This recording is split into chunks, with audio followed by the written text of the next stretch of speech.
Hey guys, I've been thinking a lot about consult fees as a bookkeeper. So the system I have now is I give people a free 30-minute consult and then they have to start paying as soon as they hire me. But I know a lot of bookkeepers do it different ways, and so I've been kind of researching that. And in this video, I'm going to go over 8 reasons why it is good to charge for your initial consult. So I'm really starting to see the benefits of this. Let me know in the comments what you guys do for charging when you're first meeting a client. But here are the 8 reasons that I see as really compelling benefits to charge when you're starting out with a client. So the first and probably most obvious reason to charge people right off the bat is that you are going to get more serious inquiries. So you're going to weed out those clients that are just trying to get a little bit of free bookkeeping advice, or they're not really sure if they're ready to hire someone. And you're going to get the more serious clients that actually have money to hire you, and they're going to be able to pay for ongoing bookkeeping services, which is of course really good to know right off the bat, right up front, before you put too much time and effort into that relationship if it is not going to work out. Because of course in the interview process, it's always a two-way street to see if you want to hire them as a client and if they want to hire you as a client. Number 2, it sends the message that your time is valuable. So in most industries, we wouldn't expect free service. Like if we go to see our doctor, there's gonna be a cost associated with it. They're not gonna give us like a free, initial interview thing, which I do understand there's a little bit of a difference between like an actual bookkeeper interview and then like starting to do some reviews of their books for free. So let me know in the comments if you want another video about that. Like what exactly is a consult? How would you review someone's books to see if you want them as a client? And exactly what price point are we talking about? Let me know if you'd like a video about that. I'll probably do a little more research about it because that's just not how I've been structuring my business so far, but I am interested in it and possibly doing that in the future. So the other part of this number 2, that your time is valuable, is that it shows your client you're just not like sitting around twiddling your thumbs.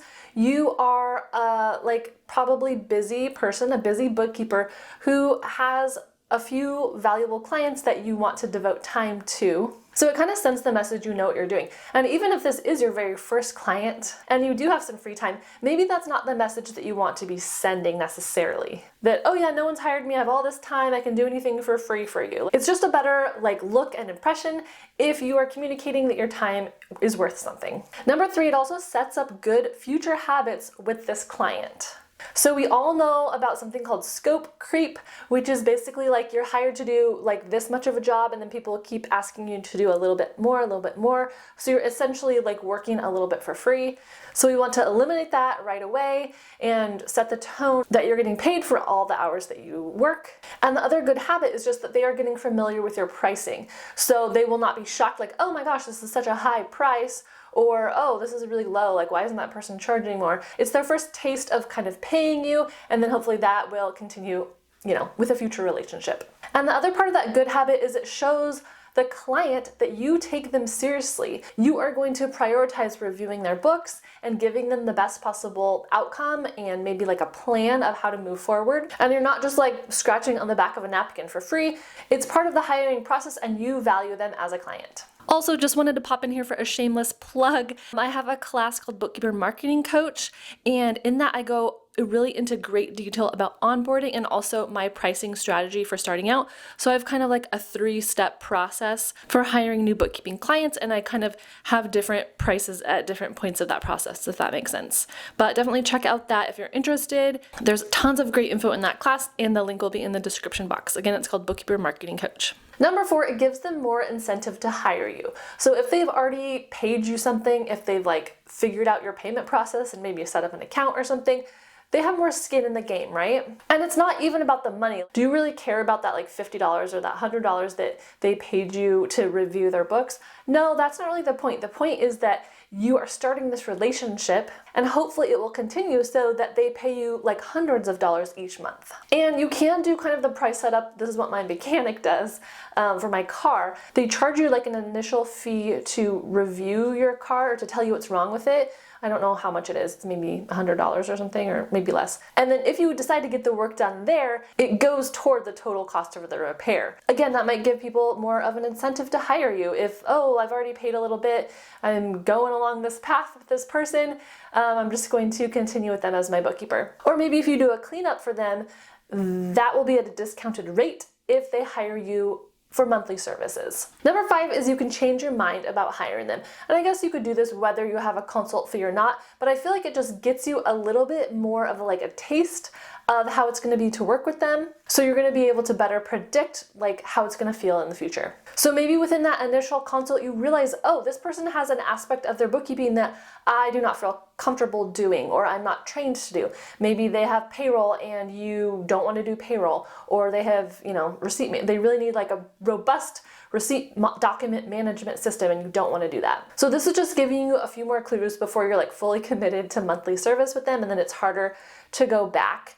And maybe you realize that person is really like pushy, or they're really demanding a lot out of you, and it's just something that will not be fun for you, and you can realize that at this point. And then maybe you want to give them a refund on their consult. Like if the fee was pretty small, or if you didn't really do much work for them when you realized it wasn't a good fit, like just refund them that money. I think that would be a really good gesture, and possibly maybe an awkward situation if you're saying, sorry, I can't be your bookkeeper, but I would love to refund you that $100 that I charged for the consult. Number 6 is that during this initial consult process, you can provide them with a clear plan. So you can kind of look at their books, see what's going on, do some problem solving in your head, and write out what you think the changes need to be within their business, or what your plan is for improving their business. And that's a way of showing even more how valuable you are. So make sure they know what they're getting within the consult. So even if they decide to hire you or not, they're still going to get this valuable, maybe like a 1-page sheet with all of your recommendations. So maybe that would include, you need to do your owner's draws differently,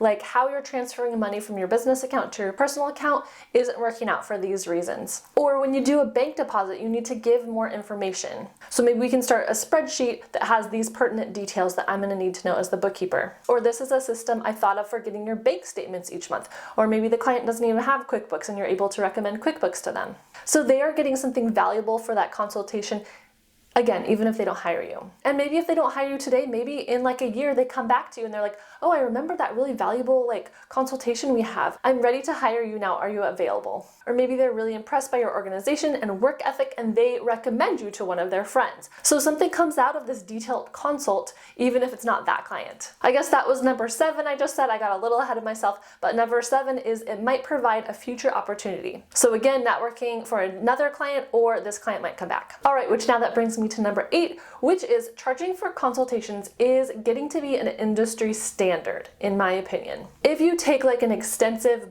class on how to start a bookkeeping business, maybe like Bookkeeper Launch, use my link in the description box, or Booming Bookkeeping Business, or whatever one you choose, or Veronica Wasak, I know she talks about this a lot too, they recommend that you charge for a bookkeeping consultation. And this again can look different depending on, what program you're going through and what the teacher thinks. But it is nice for the bookkeeper industry and all of us together to have kind of that standard, because it elevates the bookkeeping job a bit.